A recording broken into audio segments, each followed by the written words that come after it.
You are my strength when I am weak. You are the treasure that I keep. You are my all in all. A blessed good afternoon to one and all. Last time I left you, we were in chapter 24 and we had dealt with verses 1 down to 8. My apologies for not able to continue these past couple of weeks due to technical issues. I wasn't able to complete my messages, but my son helped me sort out the issue, so I was able to resume today. So blessed good afternoon. As we continue in the book of Job chapter 24, we are down to verses 9. We read from 9 to 12. And it says here, they pluck the fatherless from the breast and take a pledge of the poor. They cause him to go naked without clothing, and they take away the sheaf from the hungry, which make all within their walls, and tread their wine presses, and suffer thirst. Men groan from out of the city, and the soul of the wounded crieth out. Yet God liveth not folly to them. Last time we saw why it seems that the wicked seems to be prospering on every hand. So here it is. We come now to the wicked oppress the weak. And in verses 12 we see a vivid description. Job described the heartless oppression inflicted upon the poor by the godless. One would expect that Job would not condemn this so strongly if he were guilty of the same, as accused by Eliphaz in Job chapter 22 verses 5 to 11. So here it is that Eliphaz is accusing Job of being wicked, of oppressing the poor. And this is far from the truth. Job was a righteous man. Job was a godly man. Job was a fair man. And in chapter 22, 5 to 11, Eliphaz accused Job of this because of all the devastation that's coming upon Job's life. Yet God did not charge them with wrong. Here it is that the wicked seem to be oppressing the poor, and God ain't doing nothing. Job was at a point of frustration. You gotta understand how Job was felt, because you can imagine that people doing wickedness all around you, unfair and the poor, and God ain't doing nothing. This is how Job felt. It's like when we see people getting unfair, and it seems that nobody is doing anything about it. And here Job is saying, listen, God is doing nothing about the wicked oppressing the poor. This was the part that was difficult for Job. He couldn't understand it. He couldn't fathom why God would allow the wicked to oppress the poor. But we see this all around. We see this all around where the wicked oppress the poor on every hand. So Job found it difficult to understand and accept. He knew how wicked the wicked was.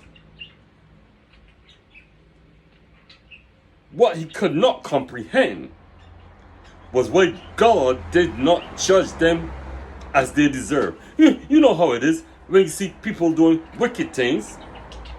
You tell yourself that they should be judged. And it seems that if the wicked get away with being murder, that's how Job felt. And sometimes that's how we feel when we see wicked people doing wrong things and getting away with it. So Job was venting his frustration at the same point. Why is it that the wicked seem to be getting away with murder? Job could not comprehend that. Why don't God do something about this? He was saying, why doesn't God do something about this? Job pleads with God to subpoena sinners and to judge them with mounting frustration. Job cites example after example of sinners who go unpunished. Job felt God should demonstrate his justice by openly punishing the wicked. You know that sometimes how we feel? We want to know that when somebody do something wicked, that God deal with them there and then. You know, sometimes, man, don't worry about it, man. God can deal with them. God will judge them. Sometimes you don't want to hear that. We want them dealt with now. And that's how Job was seeing it. Job wanted them to feel the wrath of God there and then. You don't want to hear that left them to God and judge them down the road. Job don't want to hear that. And that's sometimes how we feel. That is sometimes how we feel with matters. We think that God should judge them there and then. Not later on. We want them judged now. And that's how Job was feeling. Job felt that God should demonstrate his justice by openly punishing the wicked. In the divine speeches, which we would get to later down, God would teach him tremendous lessons about this, which Job did not understand at that point in time. Sometimes it's hard for us to understand. It is hard. Job didn't understand. But my friends, we got to leave it in God's hand. When they think that people are doing wickedness and they seem to be getting away with it, we got to leave them in God's hand. God will do the judging. You know, sometimes we want to do things in our own time and in our own strength. But we have to let God do his work. He's in control of everything. He's in control. And we got to trust him. And we got to trust him to do his work. They're not going to get away. God is going to deal with the wicked. God is going to deal with each and every one of us. So don't get flustered. Don't get discouraged when people seem to be doing the wicked deeds. Leave them alone. God will judge them. Not in our time, but in his time.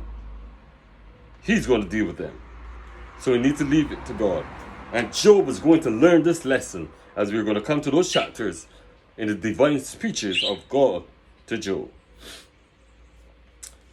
He further goes on to say,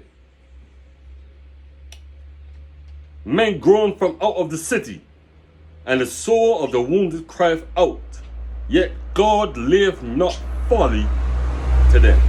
Here, the dying groan in the city, Job says, after having shown the oppression carried out on the country, he takes a view of those carried in the town.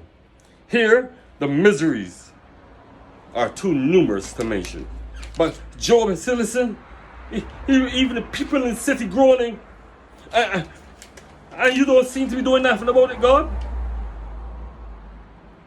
You don't seem to be doing. The men groan from out of the city, and the soul of the wounded crieth out. Yet God layeth not folly to them. Job could not understand why God would not deal with the wicked. And sometimes you and I can't understand why it seems that the wicked seems to be getting away with so much murder. But my friends, we need to trust God and leave it in his hands. God is going to deal with those who are doing wickedness. We're going to leave it to him. He's going to deal with it in his time. Not in my time, not in your time, but in his time. So my friend, no matter what frustration you're going through right now, no matter what heartache or what pain or what disgust and frustration and you just can't understand, trust God. God is going to deal with the injustices in your life. God is going to deal with them. Allow him to do his work. My friends, trust God to do it. He's going to deal with all the injustices in his time. So until next time, may the Lord richly bless you.